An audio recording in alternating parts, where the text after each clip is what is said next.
Et est-ce qu'on pourrait dire que malgré tout ça, il y a quand même des personnes à qui ça n'est pas adapté, des personnes à qui tu conseillerais pas de faire de l'acro-yoga? En fait, c'est adapté à tous, c'est comme tous les styles, c'est ouvert à tous, mais c'est pas tout le monde qui aura le profil pour pratiquer l'acro-yoga. C'est même pour les débutants qui n'ont jamais fait de yoga, jamais d'acrobatie. C'est vrai que le mot acrobate fait peur. De la même manière que dans le Bikram, si on parle de chaleur, ça fait peur, mais toutes les peurs sont psychologiques. Mm. Et le but pour savoir vraiment si on est fait pour ça, c'est d'essayer. Ouais.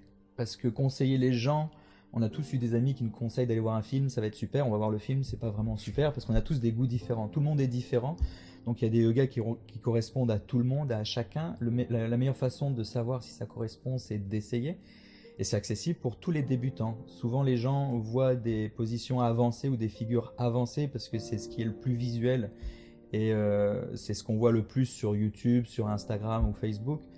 Mais à la base, il y a des postures adaptées pour les débutants qui sont juste des postures d'étirement, de remise en place du système squelettique ou de massage aérien, ce qu'on appelle le lunaire. Donc en fait, c'est prendre soin de l'autre, soit en massage, soit en yoga.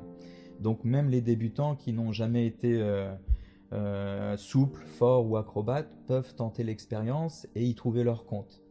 Génial. Mm. Donc quand tu dis qu'il y a un profil, c'est pas un profil physique, c'est un profil mental. C'est est-ce que ça te parle ou pas? Bah, en fait, c'est est-ce qu'on est curieux ou pas? Est-ce que la peur de l'inconnu va nous bloquer? Ou il faut transformer la peur de l'inconnu en curiosité, comme un enfant, et on peut découvrir l'acro-yoga et arriver à faire des choses qu'on pensait impossibles, les rendre possibles en s'amusant et avec d'autres, en fait.